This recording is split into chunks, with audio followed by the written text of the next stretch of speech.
بادب با ملاحظہ ہوشیار، سجدے میں نگاہ رہے، ہر ہوش و خیرت پیش بادشاہ رہے، ذل سبحانی تاجدار ہندوستان، شہنشاہ شاہجہاں دربار میں تشریف لا رہے ہیں۔ کیا حال ہیں آپ کے؟ الحمدللہ۔ کیا کر رہے ہیں یہاں پر؟ ہم اپنی ڈیوٹی کر رہے ہیں، یہاں پہ نگرانی کر رہے ہیں شاہ جہاں کے بیڈ روم کی۔ تو جی اس وقت ہم پہنچے ہیں جہانگیر احاطہ میں۔ دوستو کبھی اس محل کی ان روشوں سے نرم و نازک شہزادیوں اور ملکہ ہند ممتاز محل کے پیروں کی بازیبوں کی مہین آوازیں آیا کرتی تھیں۔ تو دوستو السلام علیکم and welcome back to my new vlog. میرا نام ہے محمد حنان اور ہم آپ کو سفر کی دنیا میں خوش آمدید کہتے ہیں۔ امید کرتا ہوں کہ آپ سب لوگ خیریت سے ہوں گے۔ تو دوستو ہم نے پچھلے ولاگ میں لاہور شہر کی ٹاپ اٹریکشنز میں سے بادشاہی مسجد اور مینار پاکستان یا یادگار پاکستان کا وزٹ کیا تھا۔ تو ہمارا شاہی قلعہ رہتا تھا اور اسی لیے آج ہم شاہی قلعے کو ایکسپلور کرنے کے لیے آئے ہیں۔ تو اس وقت میں شاہی قلعے کی جو پہلے مین انٹرنس ہوا کرتی تھی اس کے بالکل سامنے موجود ہوں، اور اگر ہم اس طرف دیکھیں تو سامنے حضوری باغ میں مہاراجہ رنجیت سنگھ کی بنوائی ہوئی باراندری ہے اور اس کے آگے پھر بادشاہی مسجد کا صدر دروازہ ہے۔ دوستو شاہی قلعے کا یہ عالمگیری گیٹ اورنگزیب عالمگیر نے 1673 میں بنوایا تھا اور اس وقت یہ شاہی قلعے کا مین گیٹ ہوا کرتا تھا، لیکن آج کل یہ بند ہے۔ دوستو اس گیٹ کے بارے میں کہا جاتا ہے کہ یہ بادشاہوں کے ہاتھی کاروان گزارنے کے لیے ڈیزائن کیا گیا تھا اور پہلی اینگلو سکھ وار میں یہ گیٹ مکمل طور پر تباہ ہو گیا تھا، لیکن بعد میں حکومت برطانیہ نے اسے دوبارہ سے ریسٹور کروایا تھا۔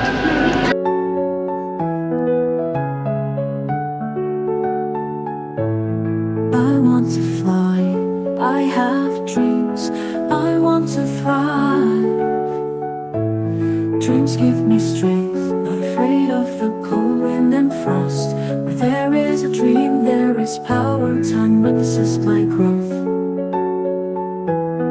I want to fly higher and fly to the sky. Dreams in time and space accompany me to grow up full of hope, full of hope.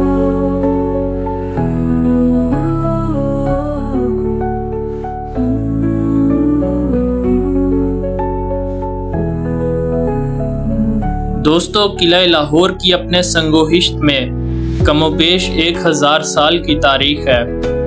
مغلیہ عہد کی یہ عظیم الشان عمارتوں کا مرکب اور اپنے دامن میں تہذیب و ثقافت کے بے شمار رنگ سمیٹے آج بھی اپنی جمالیت اور تزئین و آرائش میں اپنی مثال آپ ہے۔ محلات، باغات، خوابگاہیں، عجائب گھر اور دنیا کا سب سے بڑا شیش محل اور دیوار مصوری سے لے کر مغل طرز تعمیر کی یہ کمال داستان اپنی آغوش میں لیے تقریباً 50 ایکڑ کے وسیع و عریض رقبے پر پھیلا یہ شاہی قلعہ لاہور اپنے عالمی ورثہ اور فن تعمیر کا ایک شاندار نمونہ ہے۔ تو دوستو ابھی ہم شاہی قلعے کے احاطہ شاہ جہانی میں پہنچے ہیں۔ یہ ہے جی احاطہ شاہ جہانی اور یہیں پر دیوان خاص بھی موجود ہے، اور اس کے پیچھے یہ دیکھیں یہ ایک بہت ہی خوبصورت باراندری بنی ہوئی ہے، اور جب نیچے آتے ہیں تو یہ لکھا ہوا ہے دیوان خاص۔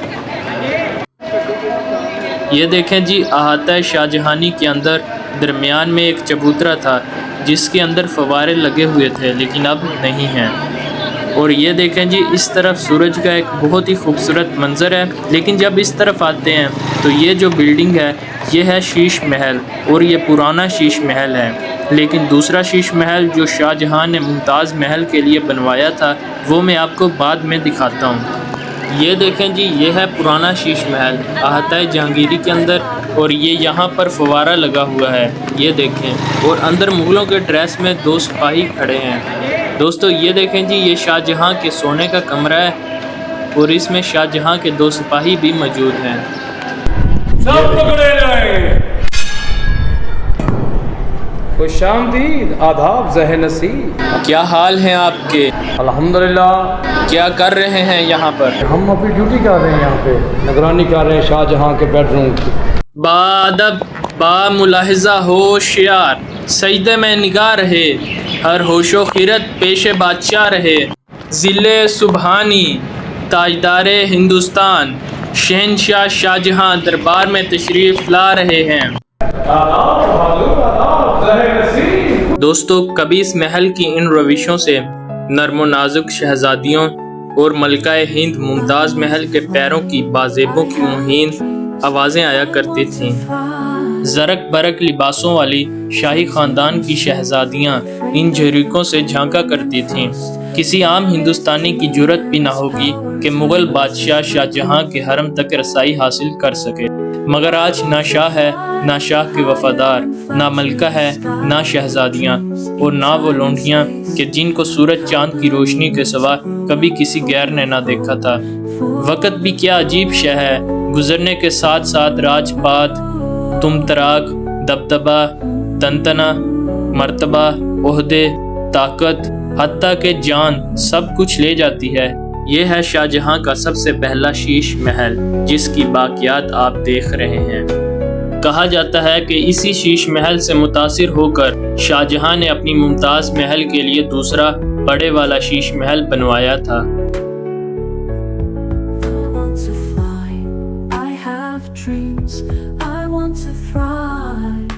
تو میں نے پاکستان میں بہت بڑے بڑے قلعے اور محلات دیکھے ہیں، اور انشاءاللہ آئندہ بھی بہت سے قلعے دیکھیں گے، لیکن دنیا بھر کے محلات اور قلعے جو کبھی ان بادشاہوں کے جلال اور اقتدار کی علامت ہوا کرتے تھے، آج بھی قائم اور دائم ہیں۔ عمارتیں ہیں، بادشاہ نہیں، مکان ہیں لیکن مکین کہیں چلے گئے۔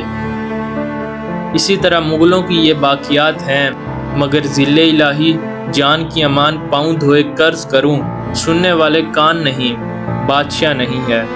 اسی طرح اللہ تعالیٰ نے جو کچھ بھی دے رکھا ہے، اس سے خوش اور راضی رہتے ہوئے، خوشی کے ساتھ جشن مناتے ہوئے، زندگی کو سیلیبریٹ کرتے ہوئے، اور زیادہ اچھے کے لیے کوشش کرتے جائیں کہ جس کو سب کچھ حاصل تھا وہ اب نہیں رہا، جتنا کچھ میرے پاس ہے، رہنا میں نے بھی نہیں ہے، باقی رہے گا تو صرف اللہ کا نام۔ تو دوستو، آپ کو شاہی قلعے کی تاریخ کے حوالے سے بتاتے ہیں، تو آپ یہ ملاحظہ فرمائیں۔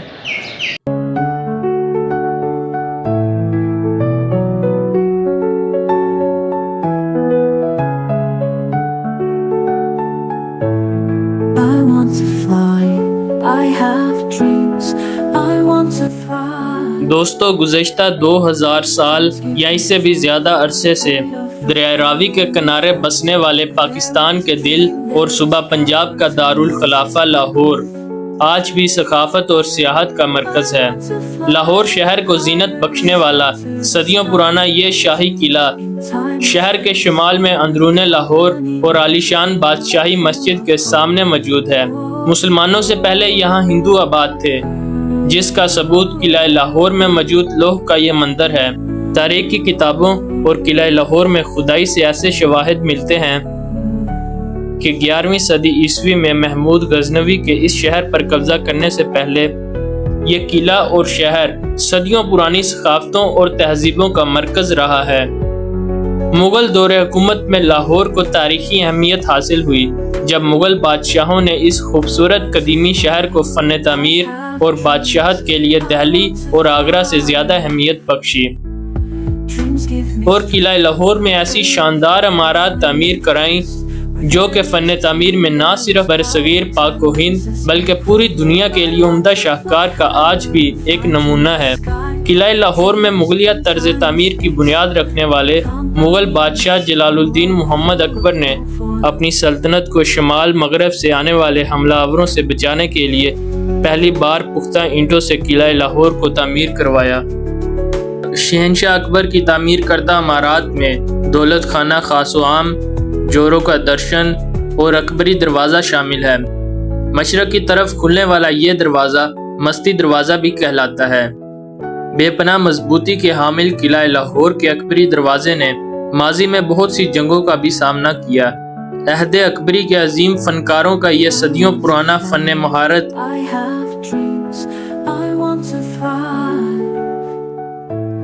Dreams give me آج بھی ہم ان کچی دیواروں پر دیکھ سکتے ہیں frost.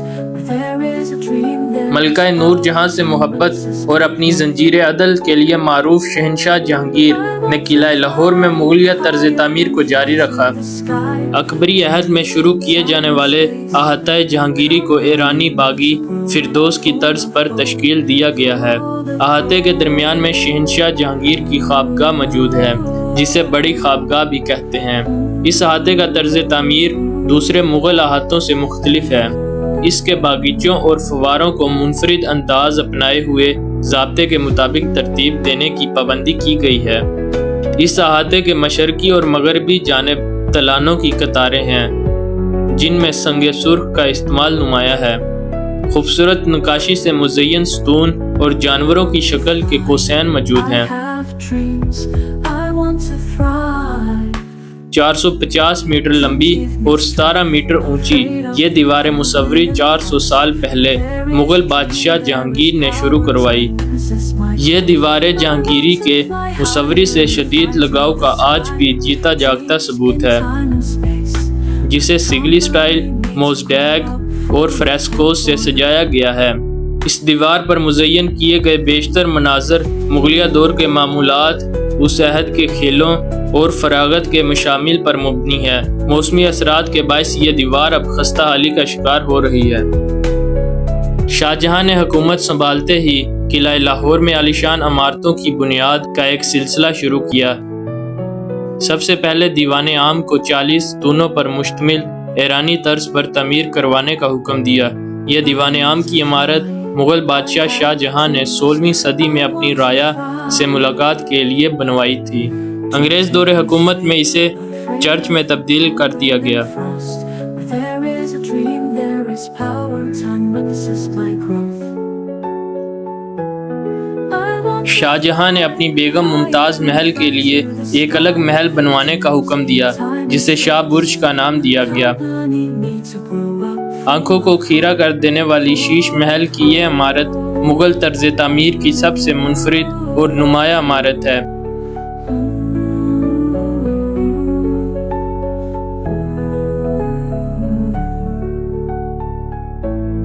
جس کے محرابوں کے اندر انگنت شیشوں سے آراستہ دیواریں اور چھتیں ہیں۔ اس عالیشان عمارت کو آج بھی بے مثال اور قلعہ لاہور کی سب سے منفرد عمارت تسلیم کیا گیا ہے۔ اسی لیے شہنشاہ شاہ جہاں کو مغلیہ سلطنت میں فن تعمیر کا بادشاہ بھی تصور کیا جاتا ہے۔ Dreams یہ خوبصورت شیش محل سیاحوں کی توجہ کا مرکز ہے۔ frost. Where there is a dream, there is power. شیش محل کے احاطے میں موجود گول ڈھلان چھت والا یہ بے نظیر 9 لکھہ ایوان Dreams in time قلعہ لاہور کی خوبصورت اور نایاب عمارت ہے۔ to grow up full of hope for the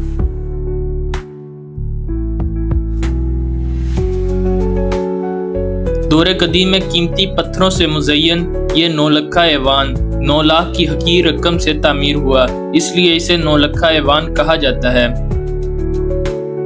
اور سکھ دور حکومت میں اس 9 لکھہ ایوان کی چھت کو تبدیل کر دیا گیا تھا۔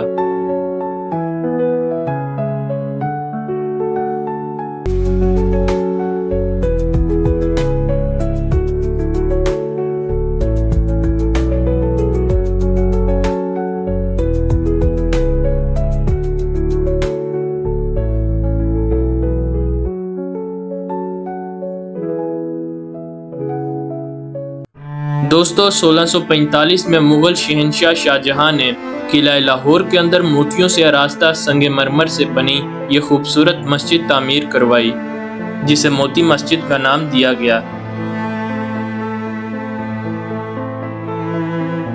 محرابوں والے صحن، گنبد اور نفیس نقاشی کے سبب یہ مسجد فن تعمیر کا نادر نمونہ ہے۔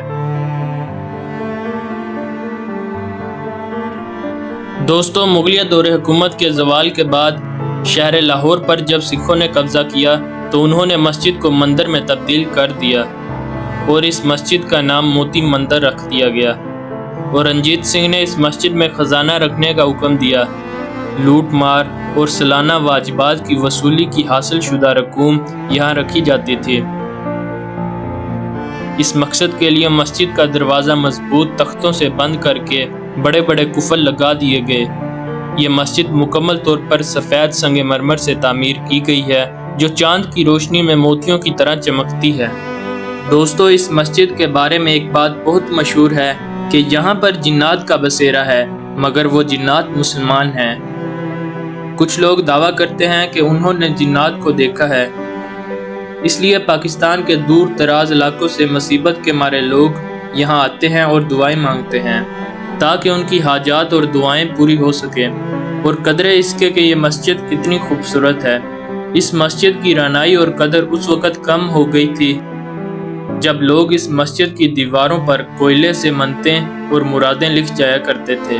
بعد میں حکومت پاکستان نے اس کی تعزین و آرائش کی اور دیواروں پر لکھنے سے منع کر دیا، تو لوگوں نے یہاں موجود ایک کمرے کے گھڑے میں اپنی حاجات کی پرچیاں لکھ لکھ کر ڈالنا شروع کر دیں۔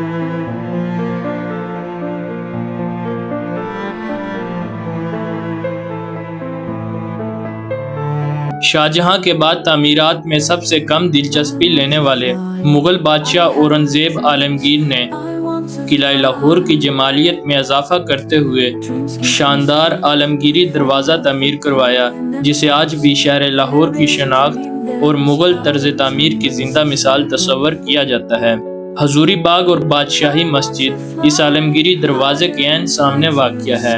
مغل دور حکومت کے زوال کے بعد قلعہ لاہور اور شہر سکھوں کے قبضے میں آ گیا، تو اس وقت سکھوں کے بانی مہاراجہ رنجیت سنگھ نے قلعہ لاہور کو اپنی رہائش گاہ کے طور پر استعمال کیا، اور ناگ ٹیمپل کی تعمیر بھی سکھ دور میں کی گئی، جس کی بیرونی دیواروں پر فرسک پینٹنگ کے اثرات آج بھی دیکھے جا سکتے ہیں۔ سکھ دور کے بعد قلعہ لاہور پر ایسٹ انڈیا کمپنی نے قبضہ کر لیا۔ قبضے کے بعد انگریزوں نے قلعہ لاہور کو فوجی اور دیگر مقاصد کے لیے بھی استعمال کیا۔ 1928 میں برطانوی حکومت نے قلعہ لاہور کو محکمہ آثار قدیمہ کے حوالے کر دیا، جس کے بعد اس کی تاریخی اور ثقافتی اہمیت کے پیش نظر اس کی بحالی کے کام کا آغاز کر دیا گیا۔ عمارات کے ساتھ ساتھ قلعے میں موجود آثار قدیمہ کا تحفظ بھی ضروری تھا۔ مختلف قسم کے نوادرات، ہتھیار اور دیگر ثقافتی آثار قدیمہ شاہی قلعے میں موجود عجائب خانے میں محفوظ ہیں اور سیاحوں کی خاص دلچسپی کا باعث ہے۔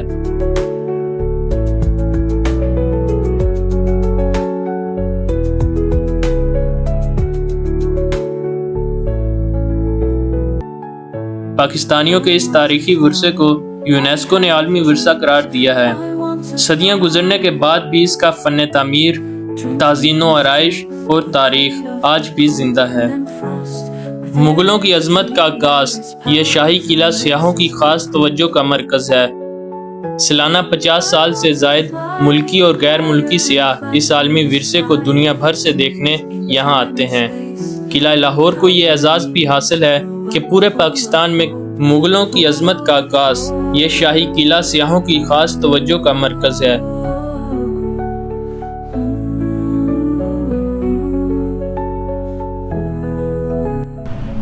تو دوستو، ابھی ہم شاہی قلعے سے لاہور ریلوے اسٹیشن کی طرف جا رہے ہیں، جو کہ حکومت برطانیہ کے دور میں بنایا گیا تھا۔ یہ ریلوے اسٹیشن پاکستان کا ریلوے ہیڈ کوارٹر بھی کہلاتا ہے، اور شاہی قلعے سے یہ ریلوے اسٹیشن تقریباً 6 کلومیٹر کے فاصلے پر واقع ہے۔ تو چلیں پھر چلتے ہیں لاہور کے ریلوے اسٹیشن کی طرف۔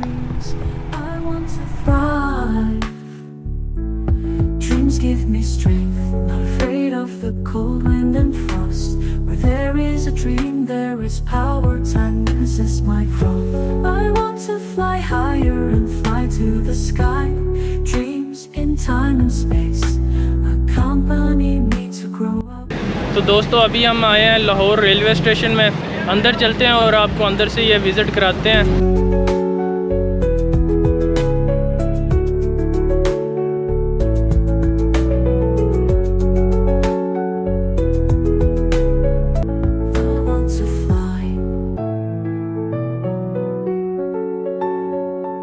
دوستو، لاہور ریلوے اسٹیشن حکومت برطانیہ کے دور میں ایمبرنس روڈ، علامہ اقبال روڈ اور سرکل روڈ کے درمیان میں بنایا گیا تھا۔ اس اسٹیشن کا ڈیزائن مکمل طور پر برٹش ہے۔ اس کو میاں سلطان محمد چغتائی نے 1859 میں ڈیزائن کیا تھا اور یہ پاکستان ریلوے ہیڈ کوارٹر بھی کہلاتا ہے۔ برطانوی دور حکومت میں بنائے جانے والے اس ریلوے اسٹیشن کا نیٹ ورک بہت وسیع تھا۔ 1857 کی جنگ آزادی کے بعد اس ریلوے اسٹیشن کو بنانے کا فیصلہ کیا گیا اور فروری 1859 کو سلطان محمد چغتائی نے اس کا ڈیزائن بنایا۔ یہ اسٹیشن فن تعمیر کا ایک نمونہ ہے۔ برصغیر پاک و ہند کا یہ سب سے بڑا ریلوے اسٹیشن ہے۔ اس ریلوے اسٹیشن کو بنانے کا مقصد مار بردار گاڑیوں کے علاوہ خاص طور پر جنگی ضروریات کے لیے بھی تعمیر کیا گیا تھا، جو کہ ایک قلعہ نما نظر آتا ہے۔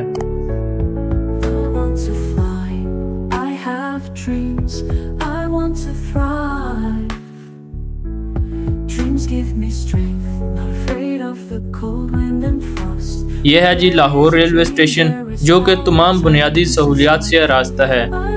یہاں پر فاسٹ فوڈ اور دوسرے ریسٹورنٹ موجود ہیں، جہاں پر مسافر اپنی مرضی سے کھانا کھا سکتے ہیں۔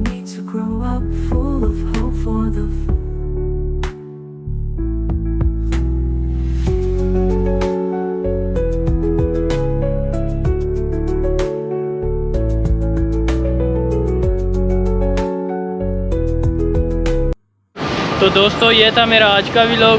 امید کرتا ہوں کہ آپ لوگوں کو پسند آیا ہوگا۔ ملتے ہیں نئے ولاگ میں، تب تک کے لیے آپ سب کا شکریہ۔ اللہ حافظ۔